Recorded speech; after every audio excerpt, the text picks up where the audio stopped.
it's got to be, in some sense, bottom up, but encouraged by top down.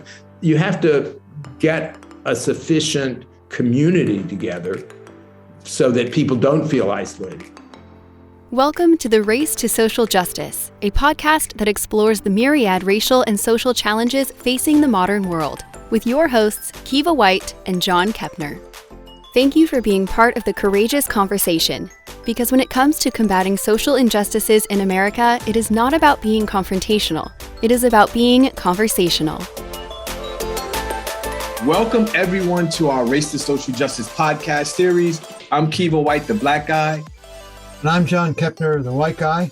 And Kiva and I share the love of the letter K. K for Kiva, K for Kepner, and K for knowledge, what we try to impart in these podcasts, something that Kiva calls the K factor.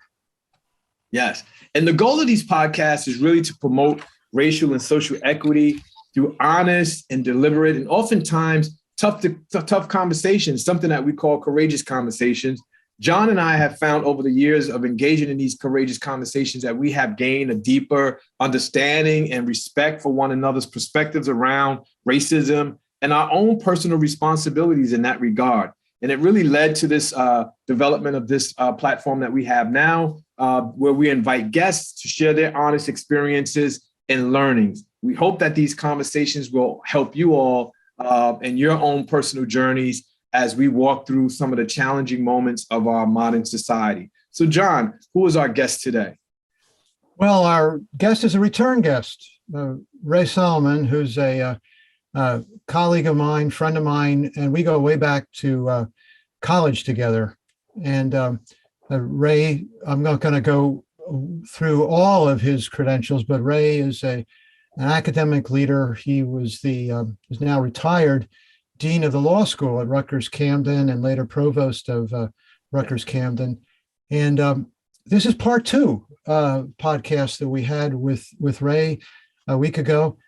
And we got into such meaty material with Ray that we asked him to come back for this part two. In that podcast, which I encourage all of you to go back and listen to if you haven't or watch, Ray talked about growing up as a young Jewish boy in Arkansas, the eastern part of Arkansas, and delved deeply into a historical event in his hometown, his home county, called the Elaine Massacre, in which upwards of 200 Black people were massacred. It all started on September 19th, 1919, over 100 years ago. And he talked deeply about that. And as a legal historian, both a lawyer and a PhD in history, he gave us an in-depth description of how that led to a major U.S. Supreme Court case that really laid the foundation for the seminal case of Brown versus Board of Education. So, and then that led into our years together at Wesleyan University. Tonight, we're going to jump off of both of those and talk about some things later in his career. Kiva, do you want to start? Sure. Yeah. So, Ray, why don't we switch gears just a little bit and let's talk about your career. You know, what led you to obtain, 2 terminal degrees in law, and then you have a PhD in history. And how did all of that kind of mold into some of your academics that you teach and then your academic executive leadership at Rutgers? Well, thanks. First, let me thank you again for asking me back.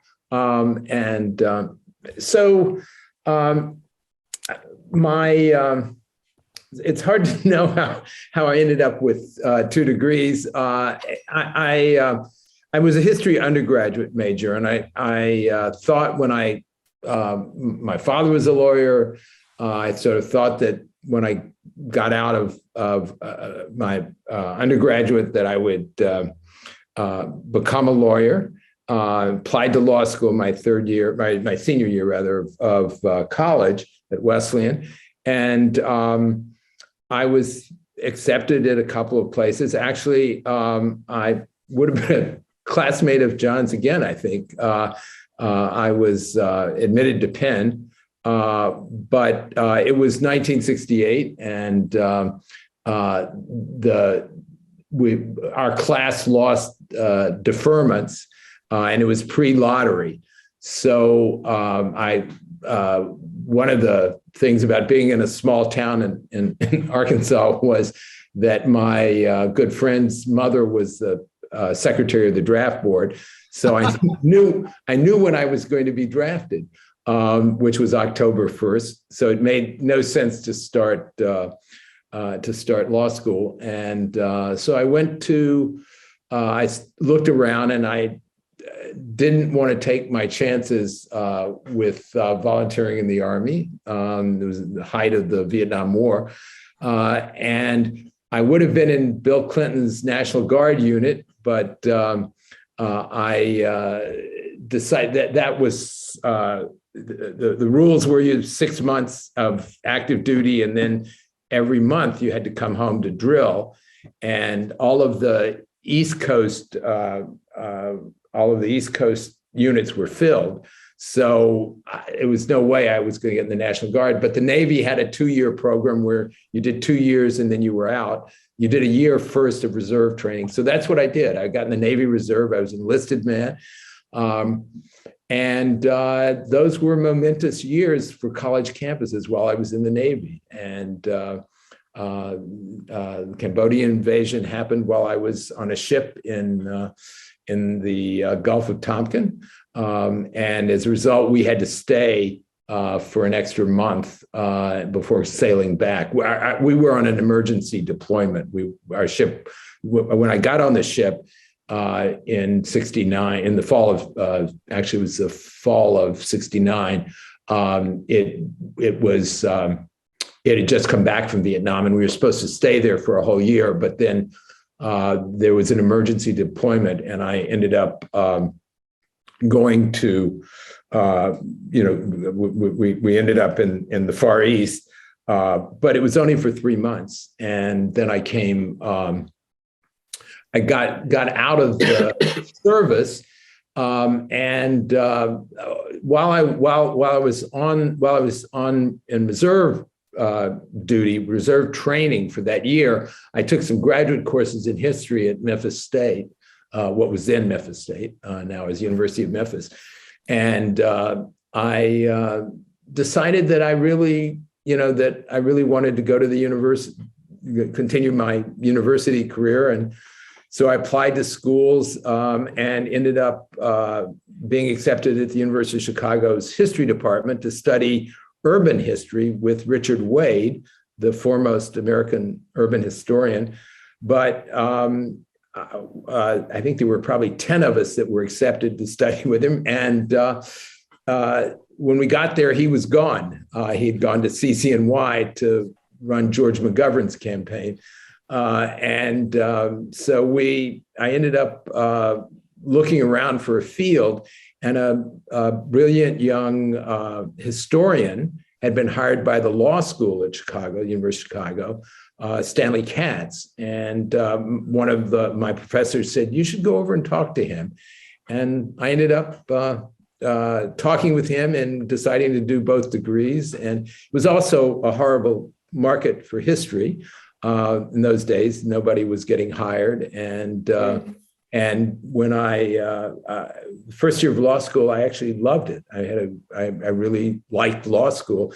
And if you're going to be a legal historian, it really only takes the first year, because you learn to think like a lawyer, and then you can sort of do what you want. But I decided, both because of professional opportunity and then because of my real interest, just to go ahead and get the law degree. So that's how I ended up with 2 degrees. Wow. Huge accomplishments. That's awesome. Awesome. So as you fast forward now, you're dean of a law school, and you were dean for like 14 years or something like that? 16 years. 16 years. So, so you had an opportunity over 16 years of leadership to do some real significant things. As a leader, how, our subject here is social diversity, racial equity, that sort of thing. How did those things impact your leadership in areas like employment and curriculum development and development of faculty, recruitment of faculty, from the different perspectives that a dean has to look at? Well, I think that it's certainly on.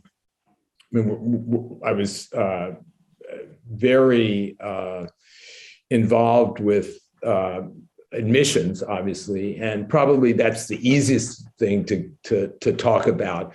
As you know, the Supreme Court, going back into the late 70s, had or earlier had said that as long as there weren't quotas, that affirmative action was justifiable and was constitutional. And Rutgers was, there were two Rutgers law schools, one in Newark and one in Camden. I was the dean of the Camden Law School. Newark had been really the pioneer, a pioneer in diversity. They probably had one of the most diverse classes of any of the major law schools and major public state law schools.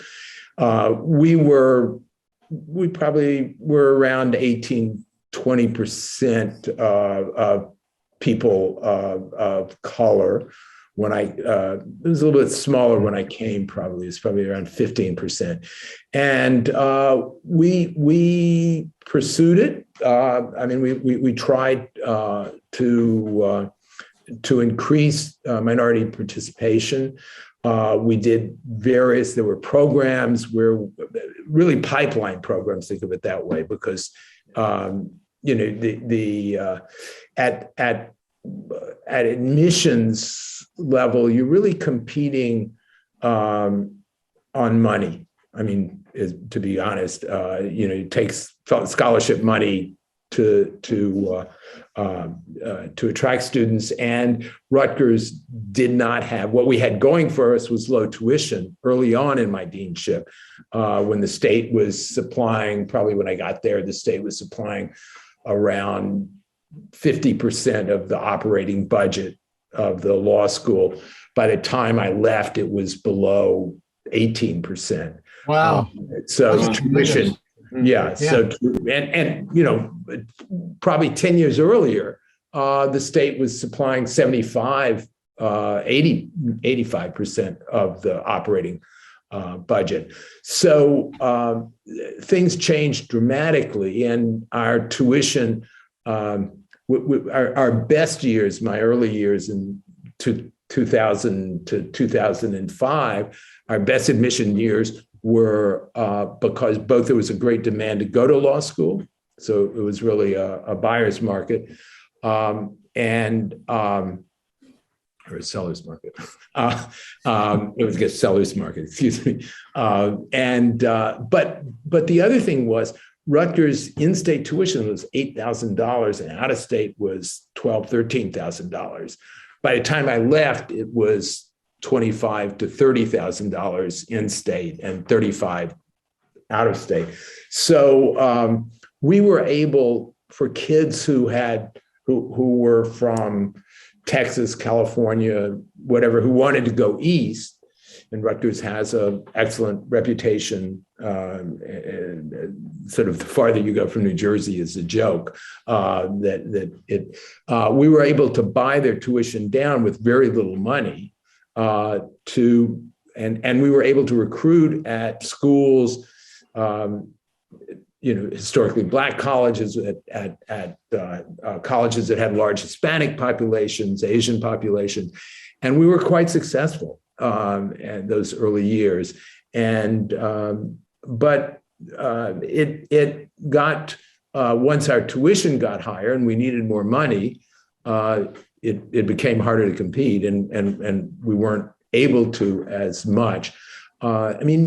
Students of color are quite justifiably price sensitive, and because they're not second and third generation in many cases, are not second and third generation professionals or children of professionals or what have you, and they're having to borrow money, and that's expensive. And so keeping it, we're still among the more affordable law schools, but the whole market for legal education has totally changed, especially since '08.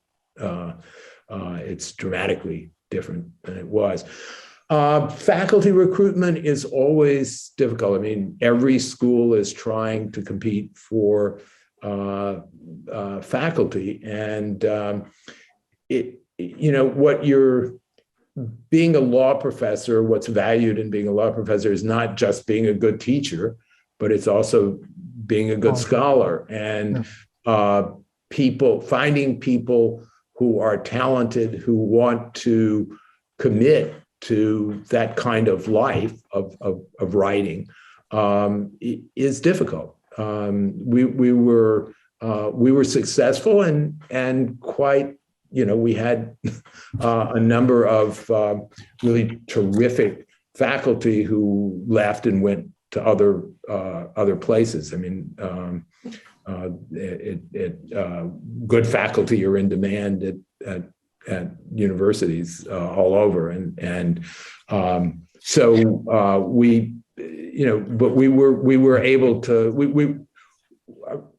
able to diversify more than it had been, but it's sort of not at the level that we want, and it's still an ongoing struggle. And the Supreme Court's jurisprudence has made both recruitment of faculty and of students more difficult, because they sort of cut back. They didn't eliminate "quote unquote" affirmative action, but they cut it back. Maybe 10 years ago, Justice O'Connor, or maybe it was a little bit more than 10, Justice O'Connor in an opinion opined that 25 years from now, we won't need this. Well, that's not true. But it meant that there was more surveillance, and there are now lawsuits going on. Asian students who I think are claiming that the admissions practices are skewed against them. Because it's not just taking test scores, but looking holistically at the whole file. And given this Supreme Court, it's, I'm sure if given a case, they're going to argue that they're going to find, if they're going to overturn Roe, they're probably likely to overturn DeFunis and Bakke and all the progeny of that. Do you think professional schools and law schools in particular were ahead of the curve, ahead of society in terms of social equity at the level of recruiting students, the nature of the curriculum, those sorts of things? When I was in law, way back when you and I were in law school, I was in law school a little bit ahead of you. We had a smattering of women in our class, but it was clear to me that the law schools were going to rapidly admit more women, and indeed, within just a few years, there were 50% levels, and then that translates into into legal practice too. Do you think that the law schools have been a pace setter? Yes and no. I mean, I think that they both. I think they respond more quickly. They're more agile than certain parts of universities. In that, I mean, we don't have labs, and the kinds of scholarship we do is fairly cheap as universities go. So I think that we were able to shift. I think also, given the nature of law and social change, that you're right. Your question is right. I do agree with that. We were ahead of other probably parts of society and parts of law. But I think also we respond to a certain extent to the market, to the law firm market, and they respond to the business market. Yeah, right. And so that's a kind of a break on that. But I think that we probably are pulled and pushed. But I think that it happens that when we expanded the number of women, when we expanded the number of people of color, the firms who were getting pressure from clients and from corporations and all to hire responded as well. And they were delighted in many cases to see well-trained, highly qualified, diverse candidates coming out of law schools, being produced by law schools, and thus hired them. How they treated them is another issue, but I think that they were fighting. When I was at Northwestern, General Motors, the general counsel of General Motors, who had been a lawyer in Chicago, offered, I think it was a huge sum of money to 5 or 6 law schools to diversify the profession, to diversify their class and thus create opportunities. And Northwestern, it was just as I was being hired, they'd gotten this, so it wasn't my idea, but I was sort of in charge of implementing the idea. Northwestern, most of the schools, Harvard and Chicago, and I think a couple of others, use the money for fellowships, as sort of along the lines that I was saying earlier, to help recruit people. One of the professors at Northwestern, a really wonderful person, a very progressive person, came up with the idea that we should hire a minority ombudsperson, basically, someone who could help to mentor and help to guide students of color who were coming in, who, as I said, many of these were people, first of all, who had not been at majority institutions previously. Their college careers had been at HBCUs or something like that, or people who were first generation college students for whom the whole socialization process was extremely difficult. And so why not hire somebody who could help to be a person that those students could go to and talk to and mentor and create a sense of community among, not just among those students, but among the whole school, but really looking at this. And we hired a woman who just was wonderful. Her name's Teresa Cropper. She had been Stevie Wonder's lawyer and had helped lobby for the Martin Luther King national holiday, which we had yesterday. And she was just brilliant. She was able to do, to give tough love when it was needed and to give soft love when it was needed. And she knew who could do it. She helped, and she really created some very strong, close-knit communities. And actually, the governor of Illinois now, Jay Pritzker, J.B. Pritzker.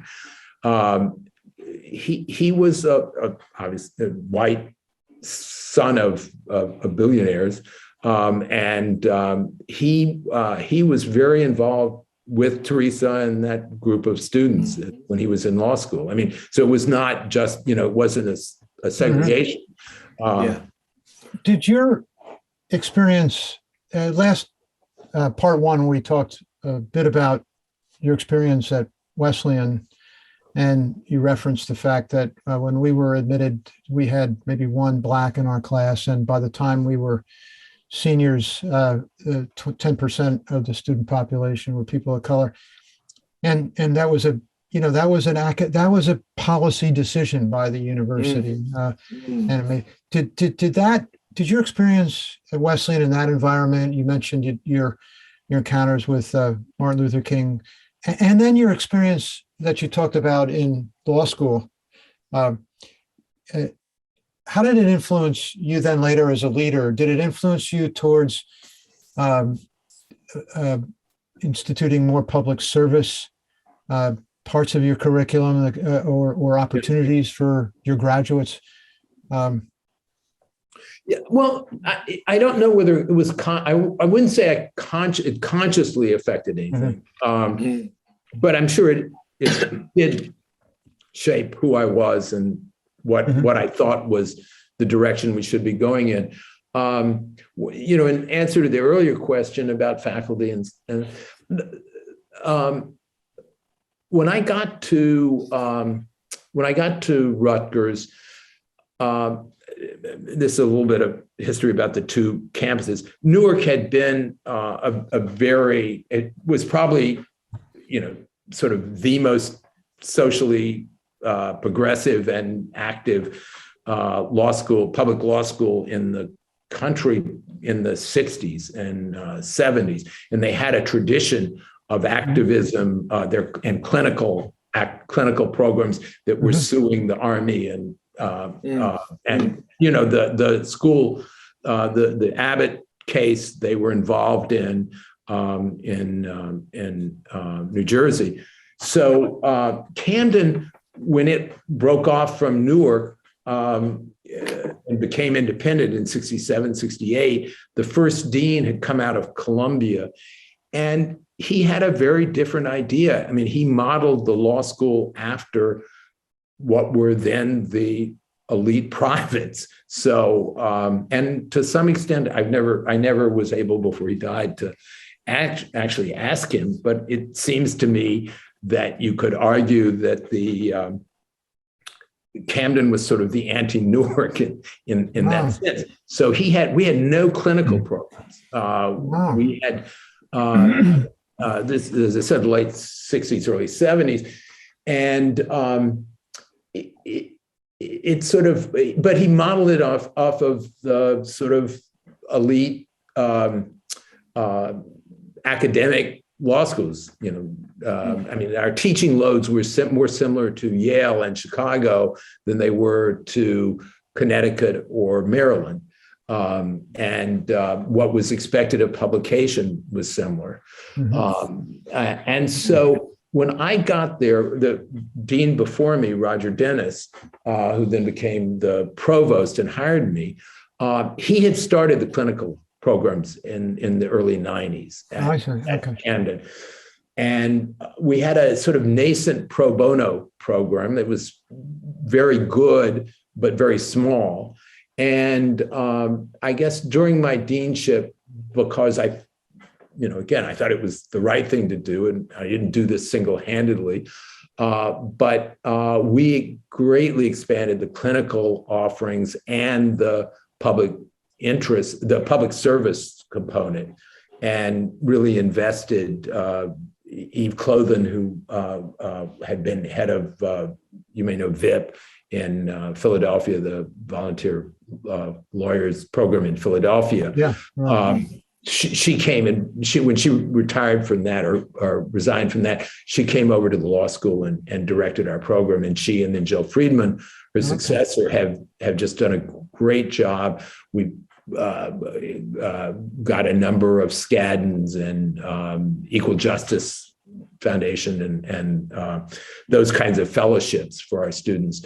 And it is a central part of the law school now. So yes, I mean, I'm not, as I said, I mean, clearly the experiences at Wesleyan exposed me to what the benefits of diversity are in the classroom, just, having uncomfortable yet frank and conversations with people you wouldn't otherwise have conversations with, but also the kind of public service ethos did carry. I wanted to. I'm glad you mentioned the benefits of diversification, because I think that's very important, not just in academia, but also in the workplace. They talk about, the research really shows that when you have a diverse group of employees, that they're more creative, they're more innovative, and in fact, retention rates can be a little bit more than if it's a homogeneous workforce population. So you got to really work towards diversity. And then once you get them on board, you have to make them feel included. And that's I think that's the real work.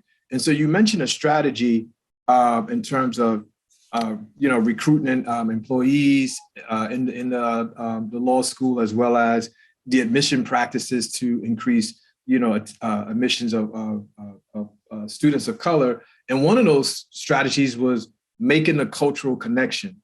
You mentioned bringing in the attorney that worked with Stevie Wonder, and that was a great strategy to connect, the students to, because sometimes if you're in a room full, I went to SUNY New Paltz, the State University of New Paltz, and upstate New York. I'm a city kid coming from Brooklyn, going all the way upstate in the Adirondacks, and a lot of students didn't look like me in my classrooms, and so I found a cultural connection through the Black Student Union Association, the BSU. And so a lot of campuses have those type of cultural connections as a strategy to, have students from diverse backgrounds feel connected. So that's one strategy. Is there another strategy you can share with our listeners and our viewers, particularly those, in the workforce, on how to really strategically promote diversity, equity, and inclusion in the workplace, to kind of create this sense of belonging and inclusion amongst the workforce? Well, I think, to a certain extent, it's at least in the university setting, sort of as you mentioned, it's got to be in some sense bottom up, but encouraged by top down. So you have to get a sufficient community together so that people don't feel isolated. So that's strategy. I mean, I think our most successful, one of our graduates from those early years is now the first African-American woman on the New Jersey Supreme Court. And that's not, and she's had she's an amazing person who has had an amazing career. But she was part of a really large, very supportive, mutually supportive cohort. Sort of a couple of classes around her. But we also provided, the resources so that they could have. Did we give everybody everything that they wanted? No, the budget was limited.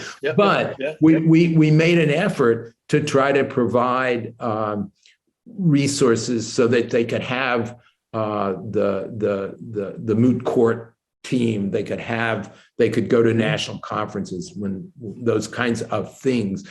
I think for a while we were getting the Temple and Penn and was before Drexel, so I guess Villanova, Black student groups together, and again hosting those sorts of things. So yes, and it's I think you have to. It is a combination of both, letting the students figure out what will be what will be helpful to them, but also providing resources, whether, and now the law school, both in Newark, because Newark has had this for a long time, a minority, there's a minority, it's sort of playing the same role that Teresa did at Northwestern, but to help to organize and get them together. Yeah. Well, that's good. I think you mentioned a couple of things that I think we see in the literature that talks about good allyship work, accountable allyship work. And you mentioned a billionaire that was in connection with, I believe her name was Teresa, and those are the type of connections, I think, and the resources that are essential. The monetary resources are critical. That's without question. But also having the social and the intellectual power and the capital to connect, students of color to those type of external resources that is as equally essential to providing the funding to allow their, the BSU programs and stuff like that to strive. So, and I'm glad that you mentioned also, Ray, that it has to also be a top-down process. And then it sounds like what John was alluding to. How did your experience in being involved in civil rights and being connected with that stuff early on at your time at Wesleyan? It seems like that kind of infused in some of the ways you approach your work as a leader and the dean of law school to promote some of these things that was successful and have the first African-American female come out of Rutgers law school. That's awesome. Really awesome. I'd like to reach back to another thing that we talked about in part one and or relates to something that you didn't get a chance to talk about. And that is the Helena Baptist Church. As a historian, but also as a resident of the county, could you talk a little bit about that and your involvement with it? Sure. Helen is unusual in lots of ways, but it is what could be considered the mother church of what is the largest African-American, still today, religious denomination in the country, the National Baptist Convention. There was a minister of this church, the Centennial Baptist Church in Helena, E.C. Morris, Reverend E.C. Morris, and he was from about 1870 to 1920. He was at this church, and he helped found it's the first African-American college west of the Mississippi. It was a Baptist college that they started in Little Rock, and he was an ex. I think was actually born to a slave family, and he was a Lincoln Republican, and so very active in Republican politics in the. Through the 70s, a delegate to several national conventions. He's a friend of Booker T. Washington, who spoke from the pulpit several times, I think, and other civil rights leaders. And so you have this church, which was also architecturally interesting because it was one of the few examples in the late 19th century where it was designed by an African-American architect with Reverend Morris himself. So it's an African-American church designed by an African-American. And the congregation began to have difficulties in the probably 1980s. And it's on the National Register of Historical Landmark. And it sort of the congregation, it ceased having enough members, and it was beginning to kind of fall down, have problems. And a group of parishioners made a heroic effort and did manage to do some work on the inside, but they failed for various reasons to get enough money to save it. And after we did the memorial that we talked about yesterday to the Elaine massacre, a biracial group, thought that we should, as both it was the right thing to do and also for economic health of the community, we should try to save this church and see what we could do.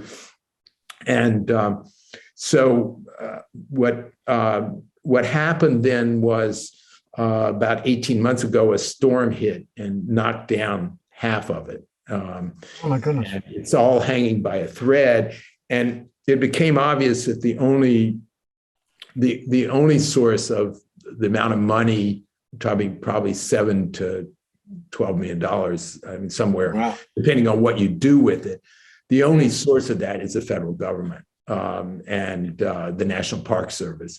So I've been working with an ex-senator, Mark Pryor from Arkansas, and the current Arkansas delegation to Senator Bozeman and Congressman Crawford, who's from our district, to try to get the Park Service to take it over. And it's a complicated process because the only way to do it is through the Antiquities Act. I mean, the only way to do it quickly, if you go through the congressional route of bringing in a national park, making it a part of a national park, that can take 3 to 10 years, and we don't have that. It's going to be rubble. I mean, if Hurricane Ida had gone north instead of turning east, it might be rubble. It might be rubble today. So we're trying to get the administration to do this, and I don't know the exact numbers, but there is money in the infrastructure bill, both for increasing the number of national parks and also for a separate line item for African American history or history of equity. And so we are trying like hell everything we know to do politically. There's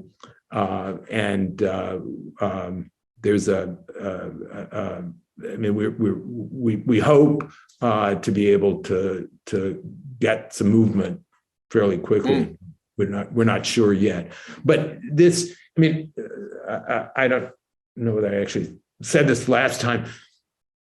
If we're able to pull this off, you could bring the courthouse where the massacre trial where the Lane 12 were tried. You could bring the memorial, this church, and what you have really is a sort of more comprehensive history of Jim Crow, because what you have is then the Elaine is the social political side of Jim Crow and social political and economic side. This is the religious and cultural side of Jim Crow. And so you'd have in one area a much more comprehensive picture of what Jim Crow was. So is there how I think this is a noble social justice effort that you are embarking upon, and thank you so much for your service to preserve some of these historical landmarks. And in that, how is the community kind of rallying around this effort? What's I think the community? The community is very supportive politically. I mean, unlike when the memorial went up, as I mentioned last time, I think we had opposition on sort of on the left and the right. There's no opposition to this except some of the former parishioners. I mean, I mean, the African American federal judge and his brother, whose grandfather was one of the ministers in this church, he's taking the lead on this. He's the chair of the committee and all, but he's limited as to what he can do politically because he's a federal judge. I mean, I think there's some caution around what are these, white people doing, but to be honest, but I think we had a public meeting 2 weeks ago, and we got about 40 people on a very cold night at 5 o'clock on a Friday. We got about 50 people to come out, and they were enthusiastic about let's do what we need to do to save this. And I think the one person who was sort of a dissenter, who was one of the leaders of the failed effort before, what she was actually demanding, or wanted us to do were all things that we were on board with. I mean, Right. telling the story accurately and Yeah. giving credit to the Yes. prior and making sure that the hiring. I mean, if the Park Service takes it over, they'll do the hiring, but that African Americans are hired to be. Yeah. So I'm glad you said that's where I was getting to, because that whole concept, nothing about us without us. Making sure, and you mentioned that someone was questioning what are the intentions of a group of white folks coming to try to save this church. So I'm glad you all strategically thought about enlisting the voices and the opinions. Right. And the thoughts of people in the community, and also putting in, strategies to hire persons of color and keeping some of that economic vibrancy within the community. So that's never heard that expression before. Nothing about us without us. Yeah. It's a community engagement slogan. Yeah. This is such an interesting intersection of religion, culture, art, history, politics, right? History. Yeah. I mean, it really, the way you blended them all. They really are blended all together in this county of Arkansas that before I met you, never heard of. Well, and I should also say that it is one of the, I don't know whether I mentioned this before. It is one of the home of the blues. I mean, right. Roy Williams. Music. I mean, so music. You have, you have, and it's also the site of a major Civil War battle. So, I mean, it's an interesting county in and of itself. It's a microcosm. But well, before we conclude, I'd like to cover one other subject that I think is a natural for this discussion, and taking off your academic hat and putting on your Jewish leadership hat. You've shared with us that you've president of your synagogue, but that's an indicator to me that you are concerned about Jewish affairs. And you mentioned earlier that yesterday was Martin Luther King Day, and just a few days before that, there was a horrible incident in Texas at a synagogue. And I wonder if you could comment on that, and also on your role as a leader at your synagogue and things you might have encountered that would be, helpful for our audience to know. Well, I mean, when I'm sure, as the people in outside Fort Worth felt too, you sort of live in a bubble. I mean, Montgomery County is not without faults, but it's very congenial. I mean, there are what, six or seven, probably more in the whole county, synagogues and all. So I mean, there's a sizable. One doesn't feel alone in the Jewish community, and certainly in this part of the county, and I think also in around Bluebell and those areas. So when there were, I mean, I guess in the last 10 years, I mean, in terms of incidents, somebody painted swastikas on I think it was in Havertown, on some garbage cans in Havertown. Remember that? Yeah, and one doesn't know, or these kids who don't really know what they're doing by putting up a Nazi symbol. I mean, what it really means, or not, or is this really? I mean, it should be treated as a hate crime. Is a hate crime, but I think after a couple of incidents, and most notably Squirrel Hill in Pittsburgh, you realize that you don't know what's you don't know what you don't know, and so actually the president before me. I mean, let me stop for a second and say, if you go to Europe, I don't know if you've ever gone to a synagogue in Europe, but there is elaborate, I mean, we're talking about elaborate security. And, there's usually a guardhouse 100 yards away and a kind of perimeter, and it's not just a straight walk to the into the synagogue from the street. It's kind of a windy way, and there are armed guards both inside and out. This is true in France and Italy and any number of countries. And so when the president before me, I think we began to have the discussion about whether we should have a guard. I mean, we never had a guard.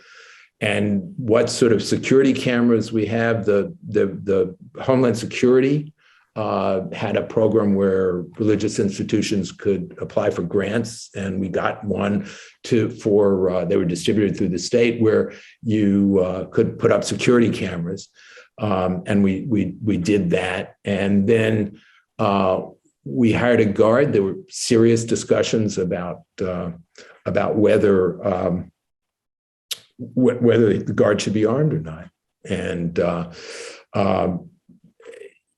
number of us, felt, I felt like this originally too, that, guns lead to trouble, not prevent trouble. But, it's not apparent whether they're armed. And in fact, I'm not even sure whether they're armed anymore. But we had to step up security, and there are, in general, two kinds of threats. Squirrel Hill was a right-wing fanatic who was yelling about, and the Charlottesville. It was sort of similar to the Charlottesville. Jews will not replace us, and then there are Middle Eastern issues, as was true in Colleyville, I guess, 2 days ago. Although, again, that seemed to be more, the reports seem to be that it's more mental illness than an organized terrorist attack. The gunman seems to have been having extreme psychological issues. And so he didn't go to an Episcopalian church. No. But he didn't come to a Baptist church either. Right. So when I think about, reusing, and not to diffuse, maybe at some point there may be some mental health issues. However, I think there's a conscious decision on behalf of some of these individuals who are engaged in these behaviors, that there are targeted behaviors. And you think about the young boy who killed those folks in the Black church. Right, absolutely. He does have some mental health issues. However, it still doesn't. Exactly. There are these, these stereotypes. This guy thought that. I think the rabbis said that the gunman, thought that the Jews ran the world and the United States, and one call could get the prisoner out of jail. That the head rabbi, the chief rabbi, not understanding that Jews don't have the head rabbi. Yeah, saying that the person had mental problems, that's too bad, but it's a smokescreen. Right. Yeah. Especially when you see that all across the country this is happening, and the thing that kind of, I think, impressed me about this particular situation was the testimony of the hostages, particularly the not just the rabbi, but the fellow who was on today, who was vice president of the synagogue or whatever, talking about the training. Right. Now, the idea, our church has done some security work, but it's really under the radar screen. But the idea of being trained, this is like our kids telling us, our grandkids telling us that they, the drills that they do at school. Right. Active shooting. I remember when she was like 8 years old, my granddaughter telling me how happy she was that she got the second best place to hide. Right. So the That's fact that, but this is different because this is targeted against a religious group. Right. Yeah. And John, you remember when we were in school, Ray, you can probably attest to this too. The threats of society in terms of when we were young people in school. I'm just thinking about the students and how all the things that they have to contend with, the stress factors. We had fire drills, right? So that was the only drill we had was fire drills. Now the students have fire drills, they have active shooting drills, and now even to go to church is becoming that we have to have trainings on how to protect ourselves. I think that a lot of the anti-Semitic narrative that has been promoted, unfortunately, in the past few years in this country has really created what I call narrative narcissists. These are people who really latch onto these false narratives of any group, and then they really they play out the mindset of their thinking, and they bring it to reality. And as a result of that, people are harmed, people are killed, property is damaged. And we got to find a way where we can bring some social harmony back, because claiming mental health in some cases is true, but in all cases, I don't think mental health will warrant that. I believe, like John said, there's a smoke screen. Dylan Roof, in my opinion, if you have a website, Dylan Roof is the young boy that comes to my memory now that did the shooting of the African-American church.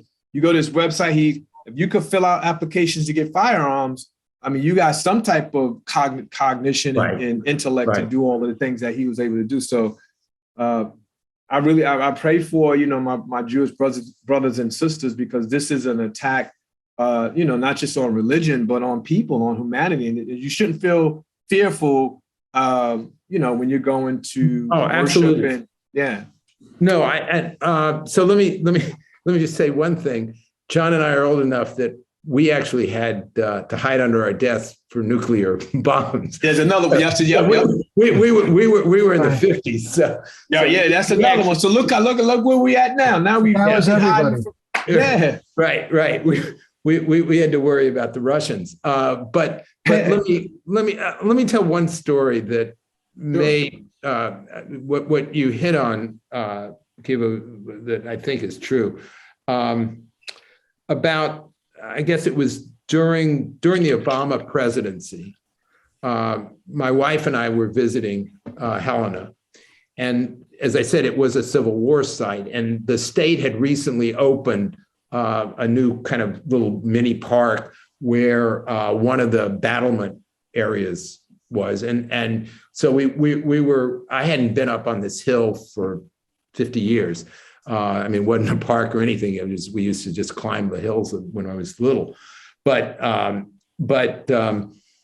we were up there and we're reading these plaques, and there was a white guy, sort of in overalls. It's sort of a Bubba looking figure, who was reading the plaque at the same time we were. And he said, it's because Helena, the Battle of Helena was won by the North.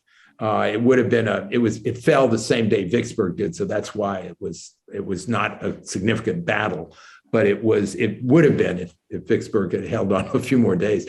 But so this guy's reading the plaque, and he says, "It's a shame we lost that battle." He said, if we hadn't, maybe we wouldn't have that. And he paused. He didn't say the word. He said, "In the White House." And my wife freaked out, and I knew the answer to this, to handle this situation was just to say, whatever, just to get out as soon as possible. He got in his car and left. And when he was walking off, I turned to my wife and I said, "That's a sign of social progress."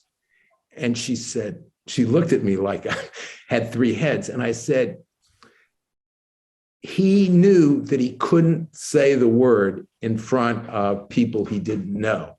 There was he didn't have the license to say that, what he was thinking. But I think, as you were saying, today that's gone. After 4 years of the Trump White House, where anything could be said and it was all legitimate, and they're good people on both sides, in Charlottesville, or these are good people on January 6th, and that sort of thing is said, and then you have people in Congress who are reinforcing that stuff. It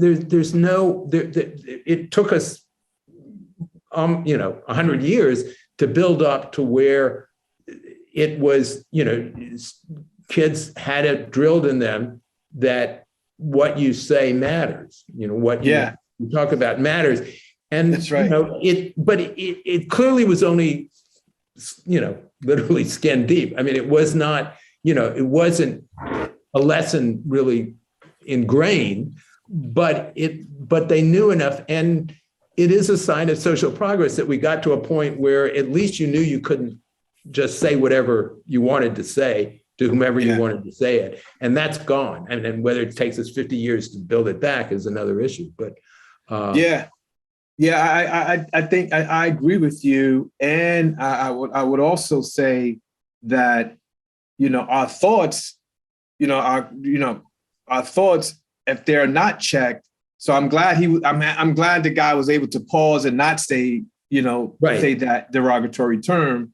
And so that is progress. However, Earl Nightingale, a 1950s prolific motivational speaker, said, and I use this quote a lot, because I think words are very powerful, but our thoughts are as equally powerful. And he says that we become what we think about. So even though the guy didn't verbalize it, he's thinking, oh yeah. And as a result of that, he's going to engage in some type of racist behavior down the road if he doesn't continue to check those thoughts. And I think that's what's happening with a lot of these mass shootings and these racially biased incidents, is that they're not checking their thoughts. And it's like a volcano. After a while, it's just they're sitting there, and then you have the rhetoric in society and the political rhetoric, the things they're seeing on TV. Repetition decides persuasion. And so they're repeatedly hearing this negative stuff about people of color, anti-Semitic sentiment, and it's over and over and over, and they're thinking it. And then eventually, people go out and do these, unimaginable acts. Right. So I think, when someone who's white commits these crimes, we want to try to figure out a way to not give them full accountability. And then on the other side, when a person of color, and most people of color, we don't do, most African Americans, we don't go and shoot up whole churches. We may do black on black crime, but we don't do those type of things. But if we were, I could only imagine the labeling of that behavior. Right. And so I think there's an inequality even in doing some of these criminal behaviors that we need to, continue to watch and be mindful. It's just not good for society to go into church and hold people hostage and shoot up. And then, we want to kind of not sugarcoat it, but kind of downplay that person's behavior. That's crime. And he should be treated as a criminal as such. No, I don't disagree with that. What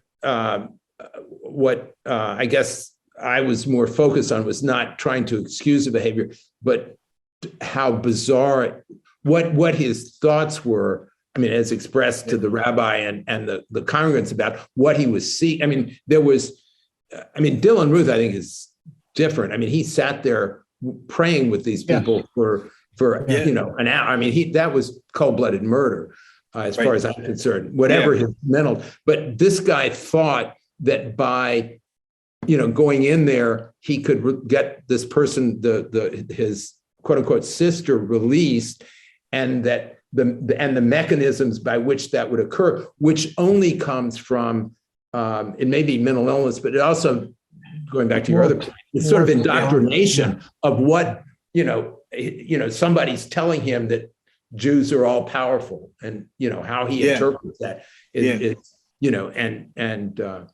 I don't see. I agree. I don't discount the mental illness piece. In my opinion, it's not the primary agitator. Yeah. So I agree. I agree. Yeah. Okay. It's the racist tendency. It's the racist mindset. It's the belief system that over and over, if you keep thinking like that, it's going to create some type of mental instability. And that mental instability is going to provoke you to engage in some type of behavior. Yeah, and certainly the guy at Squirrel Hill, when he was talking about, it was an anti-immigration and anti-immigrant screed he was reciting as he was going and shooting people. I mean, Well, I'm going to resist the temptation to ask you to come to a part 3. We'll have to. But so we're just kind of warming up. But we've covered a lot of ground tonight, and we did part 1. So again, those of you who missed part 1, maybe this will interest you in going back and listening to that. But Ray, thanks very, very much for all the time you've given. It's been very, very educational. I've learned a lot, and hopefully for our audience, it's been meaningful as well. Well, I thank you, and both of you are engaged in a wonderful project, and you're doing it well. And well, thank you. I hope wish you continued good success. We're trying to model. We're trying to model the expectation of what society should look like here. 2 guys from opposite racial backgrounds, 2 guys from different age. And we just want the world to be a better place. John has grandchildren. I have young children, and I want in the next 20 years, I want my kids to feel safe going to school and going to church, and so that's what this is all about. So, and Ray, I just want to say before we sign off, I thank you so much for your transparency. I thank you so much for your level of vulnerability. I thank you for lending your insight and your knowledge around the topics that we talked about. And thank you, for the back and forth debate, because that's where, as we talk about in this podcast, it's not about confrontation. It's all about conversation. And I hope folks that have been listening to this conversation got something out of it, because I've learned a lot. And I thank you so much for coming back and joining us again. Thank you, guys. All right. All right. Bye-bye. The Race to Social Justice podcast is produced, edited, and mixed at The Dream in Austin, Texas. Visit thedreamrecordingstudio.com for more info.